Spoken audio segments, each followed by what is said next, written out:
The air over the English Channel on September 20th, 1944, was not empty. It was a soup out, thick with the greasy black smudges of flak bursts, the contrails of dying machines, and a tension you could taste through your oxygen mask. At 22,000 feet, the world was a monochrome of deep blue below and harsh, unforgiving sun above. In this sterile, deadly expanse, Squadron Leader James, Greyhound, McAllister of the Royal Air Forces No. 6011 Squadron scanned the vault of the sky, his eyes perpetually moving in the fighter pilot's dance. His Spitfire Mk.X, Morning Star, hummed around him loud, a perfect extension of his will. The Merlin engine's song was a steady, powerful thrum in his bones. Today, the song felt like a dirge. The briefing that dawn had been grim, stripped of the usual black humor. Intelligence painted a clear, alarming picture: a large formation of German bombers, Junkers, Ju-88s, and Dornier, Du-17s, escorted by the formidable Focke-Wulf WWIIs, the WWII, the Shrike, were forming up over the Dutch coast. Their target wasn't a city or an airfield. It was Antwerp. Specifically, the Allied held port, a vital, pulsing artery for men and material fueling the push toward Germany. If those bombers got through, the entire advance could seize up, strangled by lack of fuel and shells. The order was simple, absolute, and terrifying. Stop them. No matter the cost. McAllister's squadron, 12 sleek Spitfires in all, was part of a larger wing thrown into the path of the storm. They were the breakwater. Now, as they approached the estimated intercept point off the coast of Scheveningen, the first glints of sunlight on metal appeared ahead. Not just glints, a swarm. The formation was massive. A dark cloud of bombers moving with disciplined menace, shepherded by darting, predatory shapes above and around them. The escorting FW-190s outnumbered the Spitfires 2-1 before the fight had even begun. The radio crackled to life with the calm, clipped voice of their wing commander. Bandits, 11 o'clock height. Bomber formation at Angels 18. Escorts above. Tally ho, chaps. Good hunting. The ritual began. Fuel tanks were jettisoned, tumbling away to flash in the sun before disappearing. Gun safeties clicked off. A collective, silent deep breath was taken. McAllister's world shrank to the confines of his cockpit and the vast killing zone ahead. He selected a target, not a bomber, but one of the top cover Focke-Wulfs. The key was to break up the escorts first, to get among the bombers and sow chaos. Blue section, with me. Line astern. We're taking the high ones. He pushed the throttle smoothly forward, feeling the Spitfire surge, the G-force pressing him back into the hard leather of his seat as he began a climbing turn to gain an energy advantage. The first pass was a blur of violence and physics. The sky dissolved into a chaotic mosaic of twisting aircraft, tracer fire stitching garish patterns in the blue. McAllister had the angle on his chosen FW-190. The German pilot, skilled, saw him at the last second and broke hard left. McAllister followed, leading the turning enemy. His thumb hovering over the gun button. The Spitfire's wings housed two 20mm mirrored Hispano cannons and four Laut 303 Browning machine guns. He waited, heart thudding against his ribs, until the pipper of his reflector sight settled just ahead of the enemy's engine cowling. He fired. A short, disciplined burst. The cannon shells walked up the Focke-Wulf's fuselage. A flash of orange, a puff of smoke, and the enemy aircraft snapped into an uncontrolled, tumbling spin, trailing a plume of dark oil. No time for celebration. A warning shout in his headphones. Greyhound, break right! Break right! He yanked the stick hard right and backed, the Spitfire groaning in protest as he pulled into a gut-wrenching turn. Tracer fire, glowing green, lout, zipped past his canopy where his aircraft had been a heartbeat before. Another FW-190 shot past, its pilot doubtless cursing the missed opportunity. McAllister rolled out, eyes everywhere. The battle was now a sprawling, three-dimensional dogfight. Bombers plodded onward through the maelstrom out, their gunners spraying defensive fire into the swirling melee of fighters. For the next 7 minutes, McAllister fought with a cold, calculating fury. He used the Spitfire's sublime turning ability against the faster, heavier, hitting FW-190s, never trying to outrun them in a straight line, but forcing them to fight in the vertical, where his aircraft's agility could shine. He claimed a second Focke-Wulf, sending it down spiraling toward the cold channel waters. He damaged a Ju-88, seeing pieces fly off its tail section before he had to break away from the return fire of its rear gunner. His own aircraft shuddered twice, taking hits from stray rounds, but nothing critical.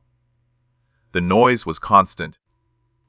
The roar of his own engine, the hammer, blow reports of his cannons, the staccato rattle of his machine guns, the metallic thunk of enemy fire striking his airframe. And then, as he lined up for a third pass on a Dornier bomber, he pressed the gun button.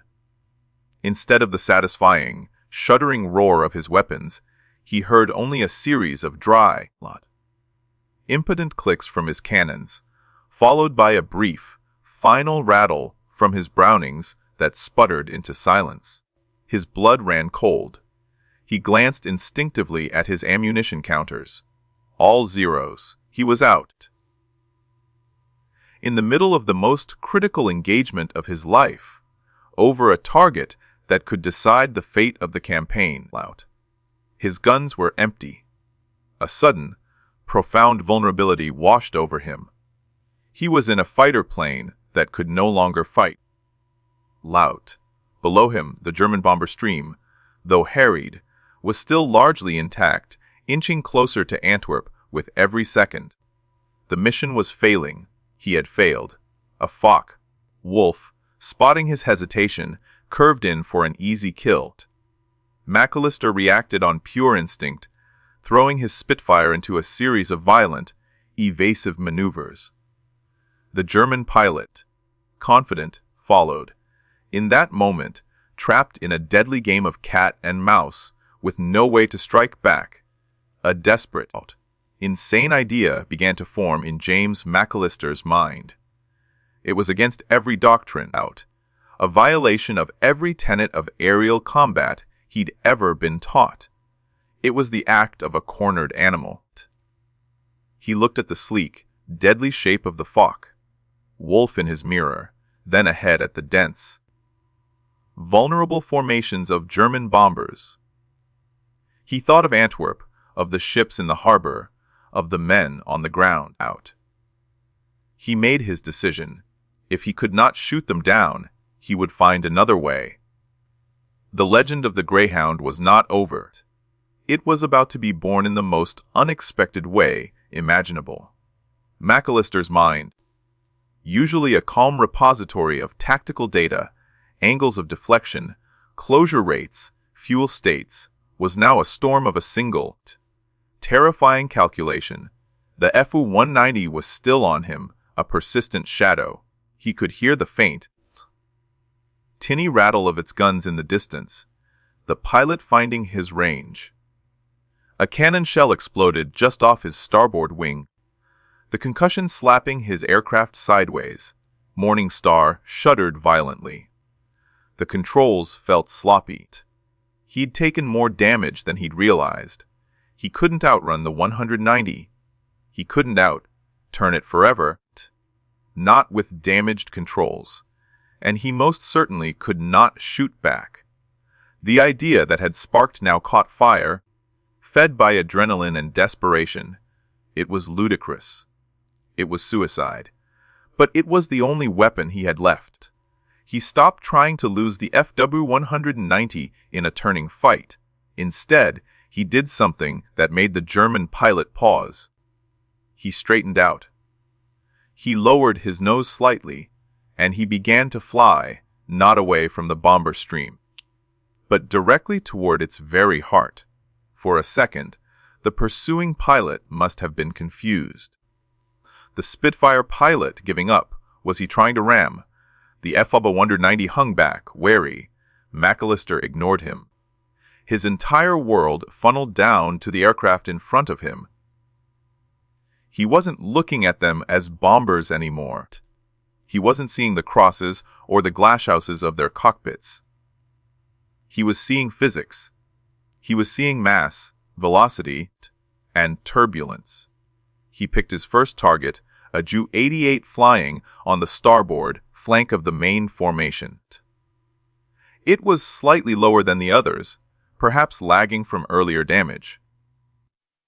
McAllister pushed the throttle to the gate out, the Merlin screaming in protest as he dove not at the bomber out, but at the airspace directly above and ahead of its right wingtip. He wasn't attacking with guns, lout. He was attacking with the hurricane of his own propeller wash and the violent vortex spiraling off his wingtips. He sliced across the Ju-88's flight path, a mere 50 feet above it, coming from its blind spot high and to the right. The effect was instantaneous and catastrophic. The Ju-88, an aircraft weighing over 12 tons, was suddenly hit by a localized, violent tornado. The smooth airflow over its wings was shattered. The right wing, hit by the brutal downforce of McAllister's passing Spitfire, dropped precipitously. The left wing out, suddenly experiencing relative lift, rose. The bomber's snap rolled to the right with a force its pilots could not counter. For 2 terrifying seconds, it fought the uncontrollable rotation before its structure failed out. The right wing tore away at the root. The Ju-88 disintegrated in a cloud of metal, flame, and doomed men. Falling from the formation like a swatted insect, the radio, which had been a cacophony of shouts and warnings, went silent for a full 3 seconds. Then it erupted. "Good God, did you see that? Greyhound? What was that?" "He's got no ammunition! He just flew past it!" The pursuing FW-190 pilot, now seeing the tactic, understood with horror what was happening. He dove in, guns blazing, but McAllister was already gone. He was a ghost, a phantom weapon. He had merged with the bomber stream. Chaos, the very thing fighter tactics are designed to create, was now his primary armament. He saw a pair of Dornier Du-17s flying in tight formation out, relying on each other for mutual defensive fire. McAllister hauled back on the stick, climbing above them until he was a mere silhouette against the sun out. He then rolled inverted and dove straight down between them. He passed through the narrow gap separating the 2 bombers, his propeller wash and wingtip vortices acting like a physical wedge. The 2 Dorniers out, buffeted by the unexpected turbulence, were slammed together. Their wingtips collided in a shower of sparks and torn metal out. One spiraled down, trailing fuel and fire. The other, its wing sheared halfway down, fell into a flat, unrecoverable spin out. He was no longer just a pilot. He was a saboteur of the sky, using the fundamental laws of aerodynamics as his bond. The German formation, so disciplined moments before, began to unravel from within. Bomber pilots, trained to hold station through flak and fighter attacks, had no doctrine for this out. How do you defend against an enemy that doesn't shoot? An enemy that kills you with the very air you fly in out? They began to waver, to jink, to break formation to avoid the screaming out. silver shape that wove among them like a shark through a school of tuna. His own squadron, seeing the disruption out, seized the opportunity with a vengeance. Freed from the cohesion of the escort out, they fell upon the scattered bombers with renewed fury. The sky filled with the trails of dying aircraft. But McAllister had his own shadow. The original FW-190, joined by a wingman, had dedicated themselves to him out. They knew he was the epicenter of the chaos. They knew he had to die. McAllister weaved through the bomber stream, using the lumbering Ju-88s and Dorniers as temporary shields, flying so close to their tails and wings that the German fighter pilots dared not fire for fear of hitting their own out. He was dancing on a razor's edge, his damaged Spitfire protesting every maneuver out. The engine temperature was climbing into the red. The controls were getting heavier. He was running out of sky, out of time, and out of ideas. He broke clear of the formation for a moment, seeking a breath of clear air. It was a mistake. The two FW-190s were waiting. They pounced from either side, a classic pincer maneuver. Tracer fire bracketed him out. A shell tore through his port aileron, making the stick kick in his hand. Another ripped a line of holes along his fuselage. He was trapped. He could dive, but they'd be on him. He could climb, but his struggling Spitfire didn't have the energy. In that moment, he looked past his attackers. He saw the lead element of the bomber formation, a tight, knit group of Ju-88s flying ahead of the chaos he'd created. They were still on course. They were still a threat to Antwerp, and he had one last, insane card to play. It wasn't just about survival anymore. It was about completing the mission. He took a deep breath of the dry, metallic, tasting oxygen out. He had to make them follow him. He had to lead them right into the heart of their own destruction.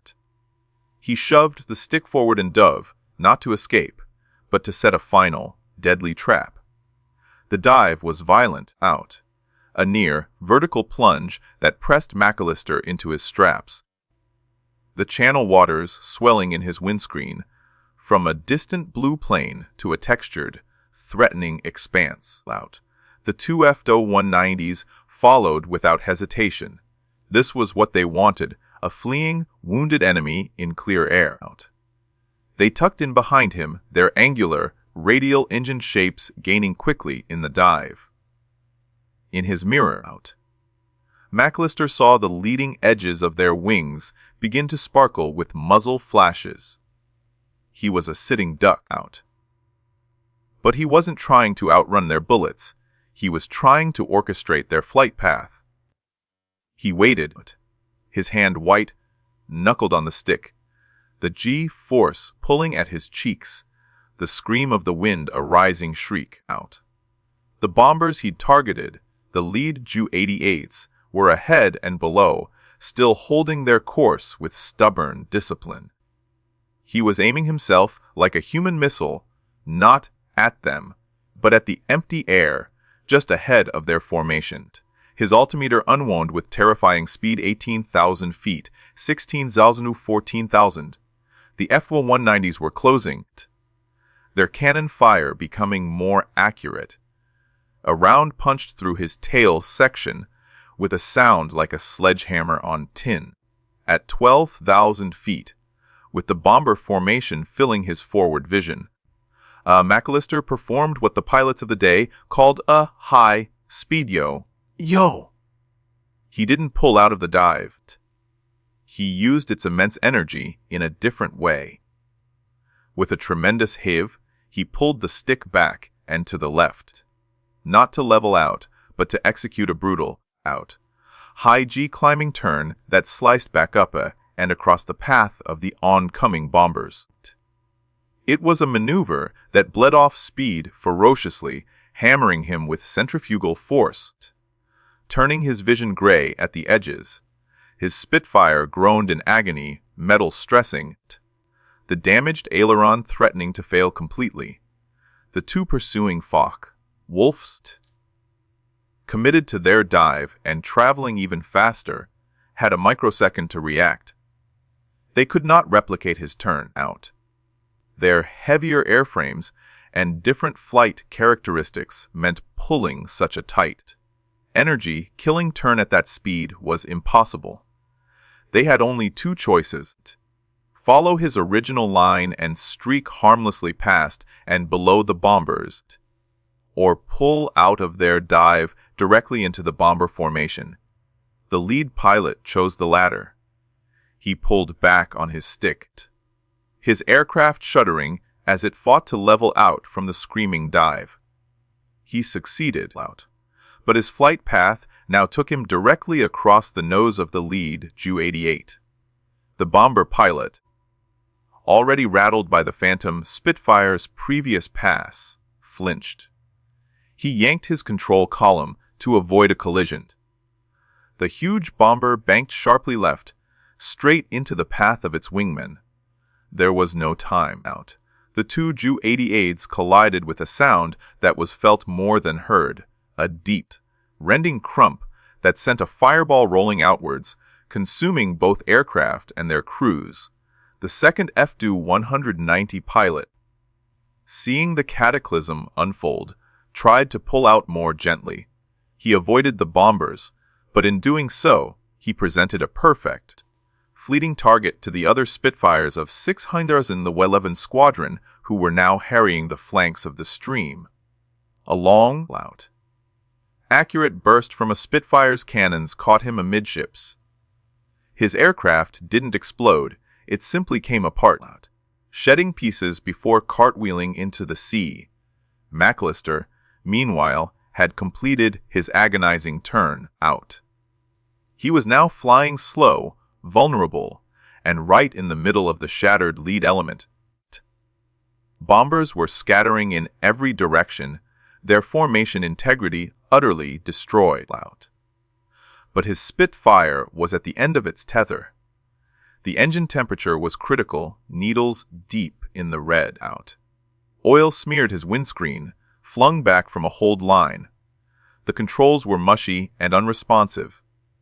He had no ammunition, little speed, and was a sitting duck for any remaining gunner with the nerve to draw a bead on him. That's when he saw the third FW-190.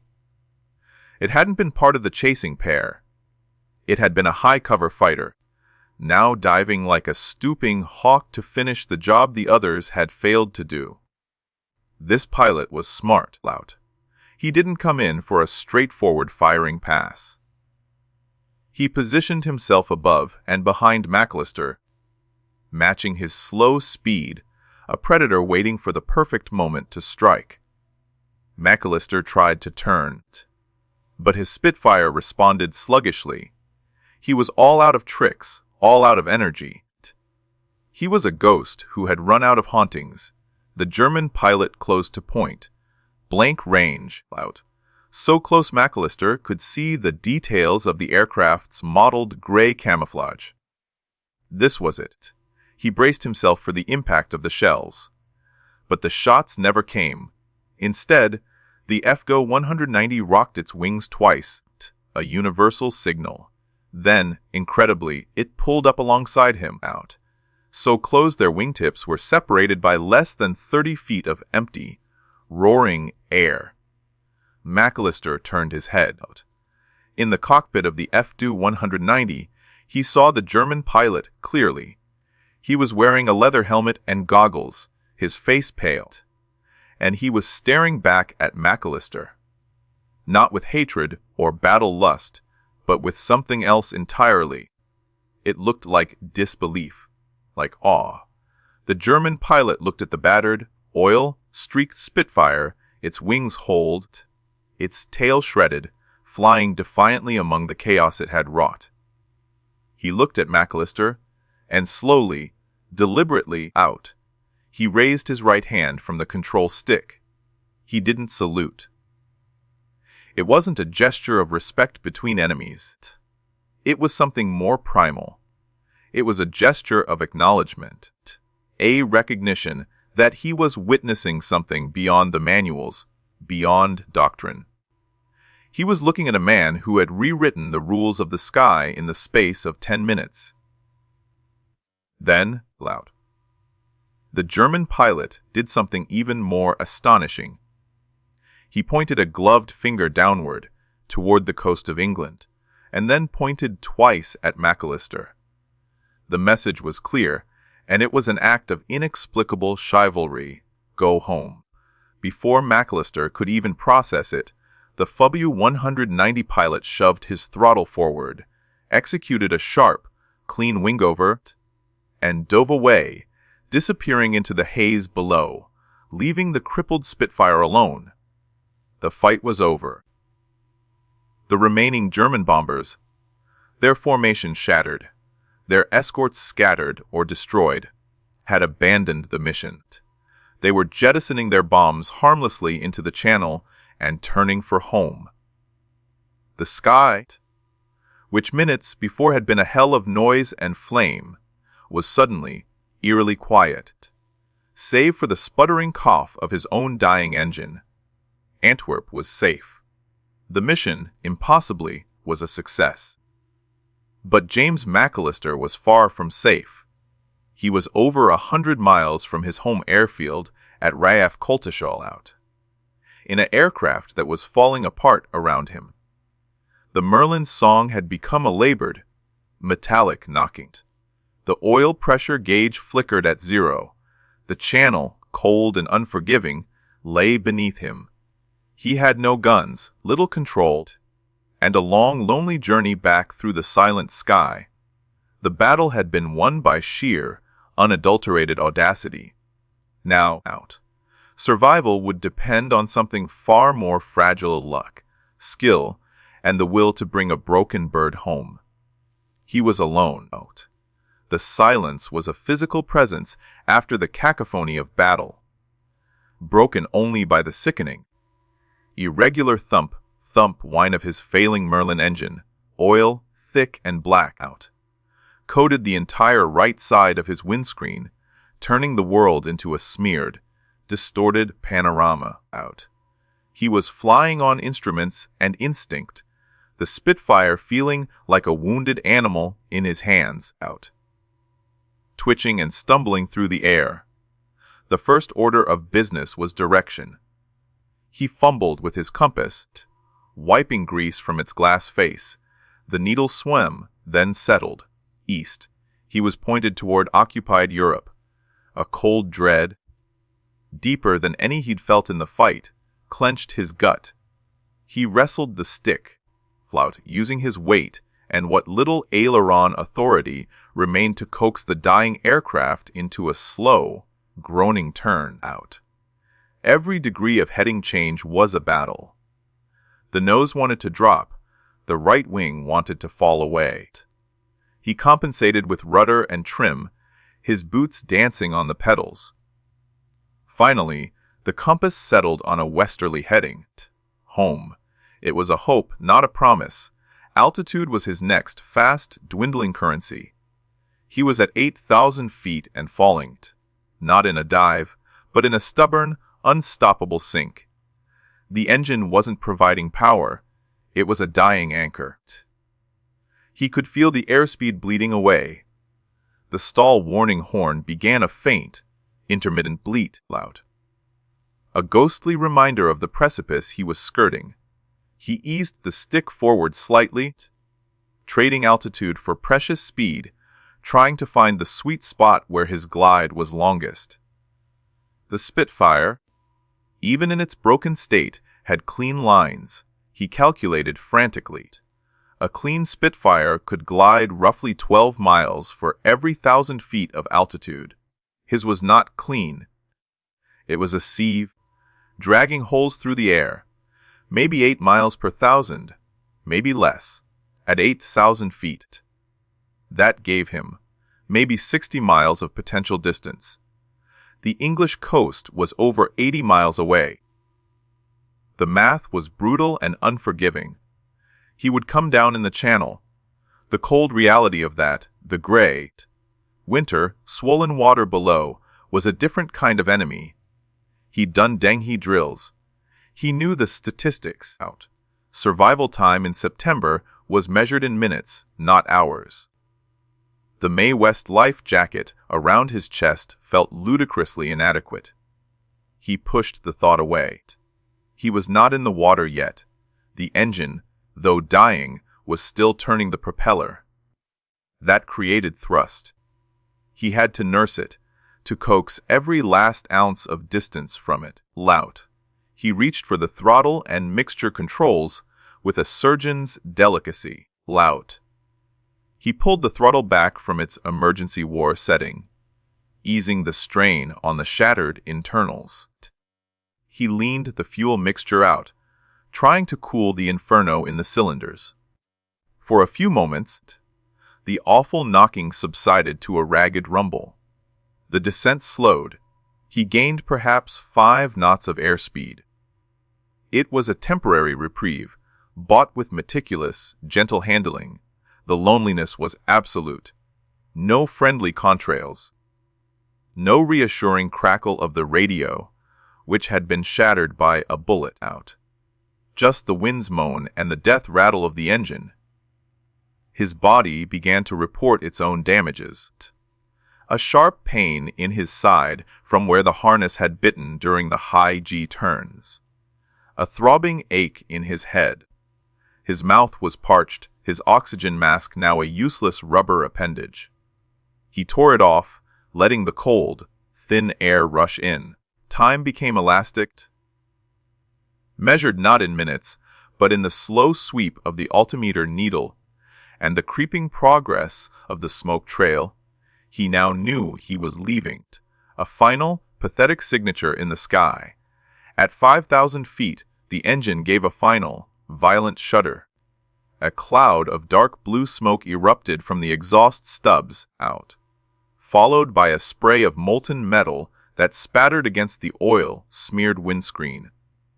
The propeller stopped dead, frozen in a macabre, asymmetric pose. The silence that followed was total and deafening. Now he was a glider. A very poor, very heavy, very damaged glider. The sink rate increased immediately. The controls became even heavier. The aerodynamic balance of the aircraft fundamentally altered without the prop wash over the tail out. He was descending at over 1,000 feet per minute. The coast was a faint, hazy smudge on the far horizon, a mirage that seemed to recede as he approached. He would never make it. A strange calm descended upon him then out. The battle fury, the desperate ingenuity, the cold fear, all drained away, leaving behind a crystalline, operational clarity out. He was going to ditch. The goal now was not to reach land, but to execute the best possible ditching to give himself a chance, however slim, of survival. He began his drills out. His movements deliberate and slow. He unstrapped his helmet and threw it aside, knowing it could snag during escape. He tightened his Mae West straps, gave the CO2 cartridge a tug to ensure it was live out. He checked that his dinghy release handle was accessible. He opened his canopy. The roar of the slipstream was immense, tearing at his clothes, freezing his face, but he needed it open. A jammed canopy was a death sentence in a sinking aircraft. He picked a spot on the water ahead, an arbitrary point in the vast gray. He had to judge this perfectly. Too fast, and the Spitfire would cartwheel on impact, breaking apart. Too slow, and she would stall and drop like a stone. He aimed for a gentle swell, not a trough. He lowered his flaps. The hydraulic system was gone, but Spitfires had a manual hand pump for emergencies. He cranked it out, sweat beading on his forehead despite the cold, until he had 20 degrees of flap. It slowed his sink rate slightly, increased his drag. He trimmed the aircraft nose heavy. His airspeed bled back to 90 knots 85. He was skimming the wave tops now, close enough to see the white foam on the crests. At 50 feet, he pulled the stick all the way back into his stomach, flaring the aircraft, trying to keep the tail low and the nose up for as long as possible. The stall warning horn screamed a continuous note. The Spitfire hung for an eternal second, suspended just above the water. Then it touched. The initial impact was surprisingly smooth, a hard smack. Then a tremendous geyser of spray that blinded him. Then the deceleration hit. It was like hitting a brick wall. His body was thrown forward against his harness straps with a force that knocked the wind from his lungs. The world became a chaotic, violent, roaring universe of green, gray water. The Spitfire plowed through the swell, shedding pieces, the engine tearing loose and plunging ahead of him. Cold seawater exploded into the cockpit. Swirling around his legs, shockingly frigid, the aircraft began to sink immediately, the nose tipping forward. McAllister didn't wait. He hit the harness release, and the freezing water grabbed him. He kicked free of the sinking cockpit, fighting the suction, the swirling debris. He broke the surface, gasping out. The cold a knife in his chest. He looked back just in time to see the tail of Morning Star. The RAF roundels, bright for a second, slide beneath the waves with a mournful hiss of bubbles. She was gone. He was alone in the channel. The silence was absolute, save for the slap of waves against his body. He pulled the cord on his Mae West. With a satisfying hiss, the life jacket inflated around his neck, keeping his head above the churning water. The cold was immediate and all-consuming, seizing his muscles, making his teeth chatter uncontrollably. He knew he had perhaps 20 minutes before hypothermia began to steal his consciousness out. He fumbled for the dinghy pack attached to his parachute harness, pulled the release. A small, rubberized bundle bobbed to the surface. He pulled the inflation cord. Nothing. He pulled again, panic rising. The cold was already numbing his fingers. On the third desperate yank, the CO2 cylinder fired, and the yellow, one-man dinghy began to unfold and inflate. It was a pathetic, tiny thing, but it was salvation. He hauled his waterlogged, freezing body over its rubberized side and collapsed into its bottom, shivering violently. He had survived the battle. He had survived the ditching. Now, the final, lonely wait began. He had a flare gun. He had a small ration of chocolate and water, useless to him now. All he could do was lie in the bottom of the bucking dinghy, staring at the empty, indifferent sky listening to the water lap at the rubber and wait to be found, or to be claimed by the cold. The legend of what he had done in the sky was already being written by the pilots returning to Coltishall. But here, in the vastness of the sea, James McAllister was just a man, desperately, painfully alone, and very, very cold.